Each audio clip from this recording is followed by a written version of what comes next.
जयपुर में पिछले कई दिनों से पलायन का मुद्दा बहुत चर्चा में है। हमारे साथ मौजूद हैं सिविल लाइंस के विधायक भारतीय जनता पार्टी के गोपाल शर्मा जी। समझते हैं कि ऐसा मुद्दा क्यों बार बार आ रहा, जबकि सरकार तो बीजेपी की है। सर, जिस तरीके से जयपुर में पलायन का मुद्दा आया, आपको खुद धरने पे बैठना पड़ा। भट्टा बस्ती में जिस तरीके से मामले आ रहे हैं, सरकार तो बीजेपी की है, लेकिन फिर क्यों इस तरह के मामले आ पा रहे हैं, फिर चीज़ें सॉर्ट आउट नहीं हो पा रही हैं? एक तो वहां धरने पर नहीं बैठे थे, वो जन जागरण यात्रा थी। पिछले कई वर्षों से कांग्रेस के शासन में तुष्टीकरण की जिस प्रकार की नीति अपनाई गई, तो सामाजिक विषय हमेशा प्रोसेस में चलते हैं। जैसे तुष्टीकरण के अंदर हिंदू समाज के लोगों को जिस तरह से तकलीफों का सामना करना पड़ा, तो वो लगातार कई वर्षों के प्रयास जो कांग्रेस के हुए, उसमें हिंदुओं को भय लगने लगा। तो अब उसको दूर करने के लिए उसी तरह से एक प्रोसेस की जरूरत है। जो हम लोगों का विषय है और जो था, वो ये था कि न तो हम अन्याय सहें, न हम अन्याय करें। मुस्लिम समाज कोई भारत से अलग नहीं है, हमारे देश के ही नागरिक हैं वो। लेकिन अगर उनमें से कुछ अराजकतावादी तत्व इस तरह का आचरण करते हैं कि वो शहर में रह करके हेलमेट नहीं पहने, चाहे जहां अतिक्रमण करें, अपने ही हिंदू भाइयों को सताने की कोशिश करें, जगह जगह छेड़खानी की घटनाएं सामने आए और उन पर लंबे समय तक कोई कार्रवाई नहीं होती रही हो, ऐसे में यह विशेष ध्यान देने की जरूरत लगती है कि उसको प्रायोरिटी पर लिया जाए और उस समस्या का समाधान होना चाहिए। इसलिए जन जागरण यात्रा की, उसमें किसी के खिलाफ नारे नहीं थे, उसमें भारत माता की जय के नारे थे।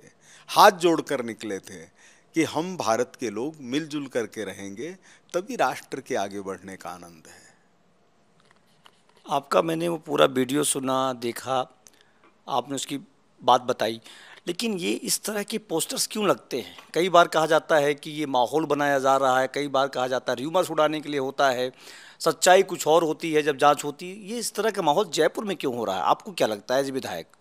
देखिए, इसको जो असली श्रेय देने का काम किया है, वो जब पिछले चुनाव के अंदर चार दीवारी से जुड़ी चारों सीटों के ऊपर कांग्रेस के उम्मीदवार जीते, तो उन्होंने एक साथ इस बात की कोशिश की कि जयपुर को किस तरह से हम अपने कब्जे में करें, हम यहाँ की शांति व्यवस्था को नष्ट करें, और उसमें वो सफल भी हुए।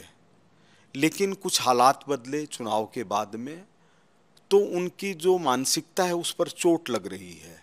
जैसे अब इसमें शासन क्या करे बीजेपी का, जब नगर निगम कांग्रेस की है, वहां पर राष्ट्रगान हो रहा है, और राष्ट्रगान के समय कांग्रेस के एक सीनियर विधायक रफीक खान तार तोड़ करके राष्ट्रगान बंद करवा दें, इससे ज्यादा क्या देशद्रोह की कार्रवाई होगी?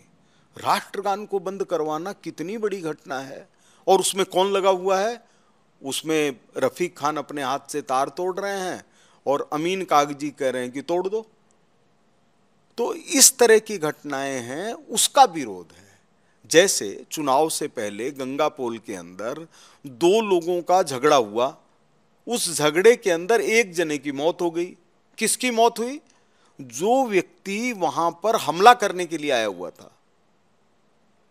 हमला करने के लिए मोटरसाइकिल के ऊपर आते हुए उसकी वीडियोग्राफी मौजूद है। उसको 50 लाख रुपए का मुआवजा दे दिया गया 24 घंटे के अंदर अंदर। क्या झगड़े के अंदर किसी की मौत हो जाए तो 50 लाख का मुआवजा देते हैं क्या?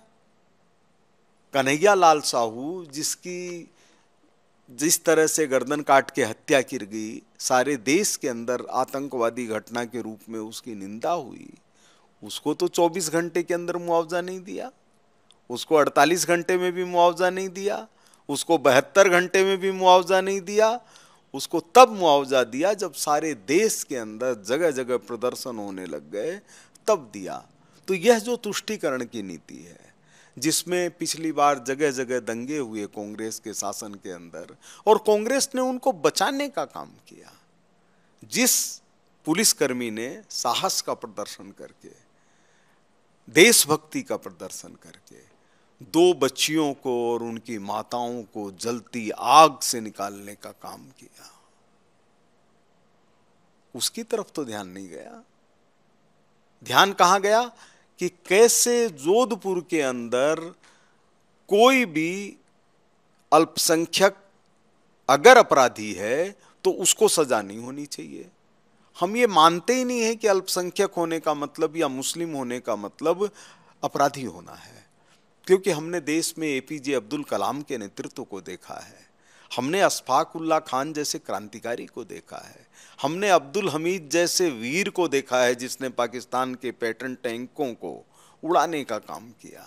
लेकिन क्या इसके लिए उन आतंकवादियों को सहन किया जाए जिनके कारण घरों में लोगों का रहना मुश्किल हो गया है?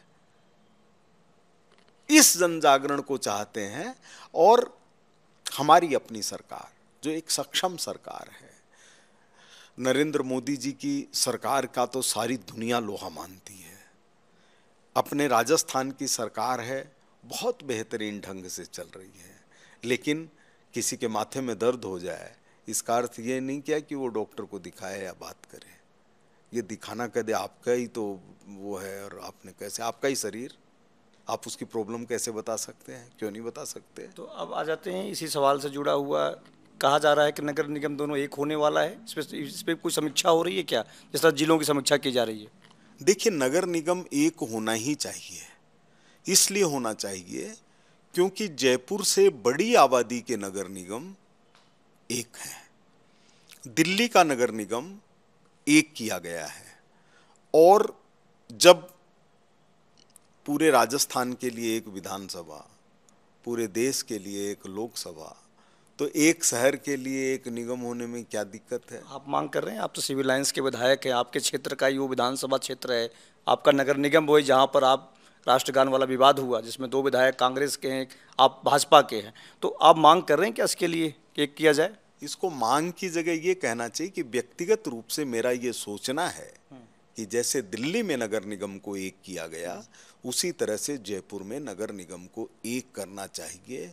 उसका सीमांकन कायदे से होना चाहिए और जयपुर का विकास सुनिश्चित हो, यह होना चाहिए। विश्व का सबसे खूबसूरत शहर जयपुर, तरस जाती है आंखें, और वहां पर क्या देखते हैं? किसी ने कब्जा कर रखा है। कब्जे हट रहे हैं, कल से नगर निगम जेडीए दौड़ रहा है। कर रहे हैं, लेकिन ये नई समस्या नहीं है। सुप्रीम कोर्ट अपने आदेश में एक बार कह चुका है कि राजस्थान की नगरीय विकास मंत्री को पद पर रहने की नैतिकता नहीं है। और शांति धारीवाल जी? नहीं, कांग्रेस की थी वो, राज्यपाल भी रही। अच्छा। लेकिन इतना अतिक्रमण हुआ कि सुप्रीम कोर्ट को ये कहना पड़ा। जवाहरलाल नेहरू जैसे प्रधानमंत्री को मोहनलाल सुखाड़िया जी को पत्र लिख करके कहना पड़ा कि जयपुर को क्या करना चाह रहे हैं आप लोग, अतिक्रमण को रुकवाइए। तो ये जो है, इनको लूट का माल लगने लगा। राजस्थान में कांग्रेस के मंत्री रहे हुए लोगों, मुख्यमंत्री रहे हुए लोगों ने कॉलोनियां बसाने का काम किया। मुख्यमंत्री रहे हुए लोगों ने जमीनों के ऊपर अवैध कब्जा करने का काम किया। मैं अशोक जी की बात नहीं कर रहा हूं, पुराने जो मुख्यमंत्री रहे, पुराने कांग्रेस के जो मुख्यमंत्री रहे। लेकिन जब ऐसी नींव डाली गई है, जांच होगी क्या उन सब? अब देखिए, जांच का एक बड़ी लंबी चीज होती है। सरकारें 5 साल रहती है, उसमें लोगों को कई बार ये लगता है कि फिर वही आ जाएंगे, क्यों उनसे दुश्मनी मोल लो, क्यों उससे ये करो। ऐसा तो है नहीं कि लोग अगर निडर हो जाएं, लोकतंत्र के अंदर तय कर लें, तो क्या कोई आदमी किसी को आंख दिखा सकता है? आज हमारा आदमी स्वाभिमान से अपनी बात नहीं कह पाए तो क्या लोकतंत्र हुआ? लेकिन क्या इसके लिए बीजेपी की सरकार है इसलिए? ऐसा नहीं है। कांग्रेस ने नींव ही ऐसी डाली है, नींव ही ऐसी डाली और 50 वर्षों तक उसको पुख्ता किया है कि यह देश हमेशा जरूरतों का देश बना रहे। ये तो अब बंद हुआ है, नहीं तो पहले कहते थे वोट तब देंगे ये फलानी सड़क पूरा करो, वोट तब देंगे जब ये यहाँ पर अस्पताल बने, वोट तब देंगे जब सड़क के ऊपर डामर लगे। ये तो अब हुआ है, क्योंकि पूरे राजस्थान का विकास हो रहा है, देश का विकास हो रहा है। अब एक बात करते हैं विधायक जी, आचार संहिता खत्म हो गई है, बहुत दिनों तक आचार संहिता रही, लोकसभा विधानसभा चुनाव चलता रहा, सिविल लाइंस में पानी की बड़ी समस्या है, आप काम भी कर रहे हैं, क्या लग रहा है कि किन चीज़ों पर फोकस रहेगा आपका विधानसभा क्षेत्र? मुझे देखिए दुख हो रहा है देख करके कि यहाँ पर किया क्या गया इतने वर्षों तक। सिविल लाइंस जो सही मायने में राजस्थान की राजधानी विधानसभा क्षेत्र है, अगर वहाँ लोग पानी के अभाव को महसूस करें तो हमने इतने वर्षों तक किया क्या है? खाली लूटने का काम किया है। हमारा काम खाली ये है कि हम कैसे जमीनों के ऊपर कब्जे करें। मुझे दुख होता है कि एक मंत्री रहे हुए व्यक्ति जो यहाँ से विधायक थे, उनके परिवार वालों के ऊपर FIR दर्ज है, पट्टा अपने नाम करवाने की, दूसरे की जमीन के ऊपर, सुविधा के क्षेत्रों के ऊपर 4-4 मंजिल के बंगले उनके बन रहे हैं। आप लोकतंत्र पूर्व मंत्री जी के, हाँ, मैं कह रहा हूं लोकतंत्र है कि लूटतंत्र है? आपने मजाक बना लिया। कितना जनता से अत्याचार, कितना जनता पर अत्याचार। कोई अपनी मांग उठाए तो उसको मारने पीटने पहुंच गए, आपके लोग पहुंच गए। आज भी आप अपनी दादागिरी इतनी जमाने में सफल हैं कि आपके परिवार के लोग किसी को जाकर के पीट देते हैं, आंख दिखा देते हैं, समय समय वीडियो आता रहता है, समय समय पर वीडियो आता रहता है। तो लोकतंत्र है क्या ये? इस लोकतंत्र को लाने के लिए हम सबको मिलकर के परिश्रम करना पड़ेगा। सरकार केवल वह नहीं होती जो राजनीति के अंदर चुन करके आती है, सरकार के अंदर न्यायपालिका भी शामिल है, सरकार के अंदर कार्यपालिका भी शामिल है, सरकार में विधायिका भी शामिल है। तो हम लोग जिनको जनता ने प्रभु की कृपा से मौका दिया है, एक साधारण से व्यक्ति को ऊपर उठाने का काम किया है, तो हम लोग तो अपनी जान लगा देंगे, जो भी करना होगा करेंगे। और मन में पूरी इच्छा ये है कि कम से कम अगले साल तक पानी की स्थायी व्यवस्था करने का उपाय सोचेंगे। पूरे सिविल लाइंस यही विचार है, यही विचार है। सिविल लाइंस को एक दिन आदर्श विधानसभा क्षेत्र के रूप में देश में पहचाना जाएगा। सुबह से रात तक इसी कोशिश में लगे हुए हैं। बजट आने वाला है, 3 जुलाई से सत्र शुरू होगा, आपके मन में क्या बजट को लेकर के है, खास करके सिविल लाइंस जिस क्षेत्र से विधायक? सिविल लाइंस के क्षेत्र को लेकर के बजट के ऊपर बहुत ज़्यादा मैं नहीं सोचता। सरकार न्यायप्रिय है, वो बजट का एलोकेशन सोच समझ करके करेगी, ये मेरे को पूरी उम्मीद है। लेकिन जनता को साथ में जोड़ करके जो विकास कार्य हैं वो तो होने ही होने हैं। जैसे आपको मैं एक उदाहरण के लिए बताता हूँ कि 6-7 प्रमुख शमशान केंद्र हैं अपने सिविल लाइंस क्षेत्र में, 2 के लिए तो आदमी तैयार हो गए हैं, जो 1 करोड़ रुपए से ज़्यादा लगा करके उस शमशान केंद्र का उद्धार करेंगे। मंदिरों के लिए सरकार पैसा नहीं दे सकती, तो जन सहयोग से लोगों को श्रद्धा को ध्यान में रखते हुए काम हो रहा है, काम हो रहा है और तुरंत शुरू हो रहा है।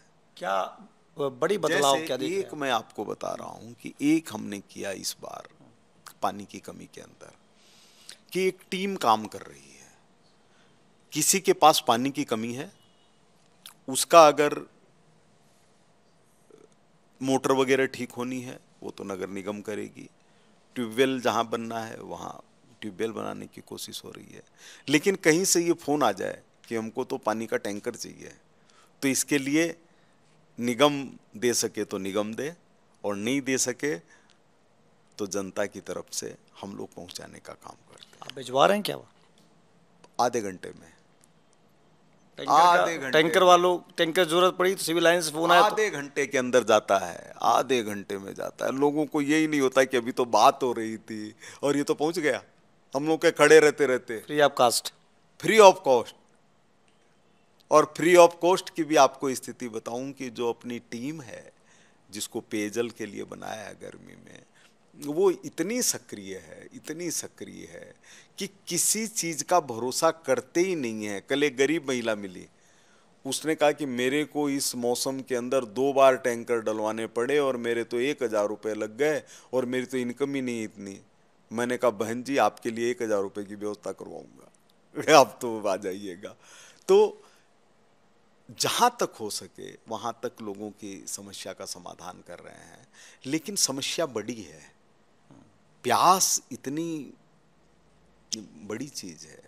तो ऐसा नहीं कि ज़्यादा बजट का हिस्सा आपका पानी पे ही खर्च हो रहा हो, सिविल लाइंस जिस तरह की स्थिति बनी हुई है? नहीं, अभी तक तो बजट का कोई विषय ही नहीं आया है, हमको कहीं से कुछ मिला तो है नहीं। लेकिन आप ये देख लीजिए कि कल निर्जला एकादशी थी, कभी ऐसा नहीं हुआ होगा जितनी भी कच्ची बस्तियां हैं उन सब में आम बट रहे थे। कच्ची बस्तियों में ज़्यादा फोकस है, ऐसा उन लोगों ने साथ दिया है। अच्छा, मतलब एक भी कच्ची बस्ती ऐसी नहीं है जिसने भाजपा का साथ नहीं दिया हो। तो फिर उनका कर्ज तो उतारना ही पड़ेगा। वो लोग प्रेम से जिस तरह से नाचने लग जाते हैं देख करके, तो हमारे पास और क्या है? यही तो है ना, वही भगवान है हमारे, जनता जनार्दन वही है। एक अब आखिरी सवाल करूंगा, राजनीतिक सवाल है। क्या लगता है आपको रिजल्ट देख करके लोकसभा चुनाव का? पहली बार इंटरव्यू कर रहा हूं लोकसभा चुनाव के बाद आपका। राजस्थान का जो रिजल्ट आया उसको कैसे देख रहे हैं आप? देखिए, राजस्थान के लिए पहले यही स्थितियां चलती थी, लेकिन क्या जातिवाद के मुद्दे पर चुनाव होने को उचित माना जाए तो यह लोकतंत्र की विजय है। वही तो हुआ है। जातिवाद पे चुनाव चला गया। अपन देख लें, हम देख लें उससे कौन सी पार्टी जीते कौन सी हारे, ये महत्वपूर्ण नहीं है। महत्वपूर्ण ये है कि चुनाव का मुद्दा लोकतंत्र है या जातिवाद है। अगर किसी जाति को ये लगता है कि उसके साथ अन्याय हुआ है तो उसके साथ न्याय होना चाहिए, कोई भी जाति हो। जब तक समाज एकजुट नहीं रहेगा, समाज के अंदर समरसता नहीं रहेगी, तो लोकतंत्र का आनंद क्या है? ये बड़ा कारण मानते हैं आप। तो ये थे हमारे साथ सिविल लाइंस के विधायक गोपाल शर्मा। इनसे हमने तमाम वो सवाल किया है जो आचार संहिता के बाद चूँकि काम शुरू हो गया है, विधानसभा चुनाव के बाद पहली बार मिले हैं, लोकसभा चुनाव जब खत्म हुआ है, तो इन तमाम सारे सवालों को उन्होंने जवाब दिया है। नगर निगम बहुत ज़्यादा फोकस में है क्योंकि कहा जा रहा है कि उसको एक किया सकता है, उस पर भी इन्होंने सवालों का जवाब दिया है। एबीपी लाइव के संतोष पांडे, जयपुर।